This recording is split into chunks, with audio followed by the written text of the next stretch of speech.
Hello everyone, Larry with Larry the Computer Guy here. We're an IT managed service provider in Commerce, Michigan. We specialize in cybersecurity and HIPAA compliance.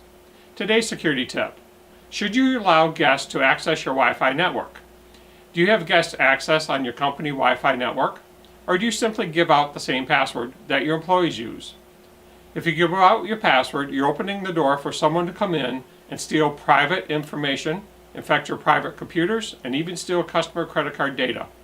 The key to providing free guest Wi-Fi access is segregation and security. Your Wi-Fi guests need to be completely isolated and segregated from your private network. Your guests should not be able to reach your internal computer network, credit card terminals, or other network-connected devices such as printers and scanners. Don't know how to enable guest Wi-Fi access? Give us a call and we'll help you out.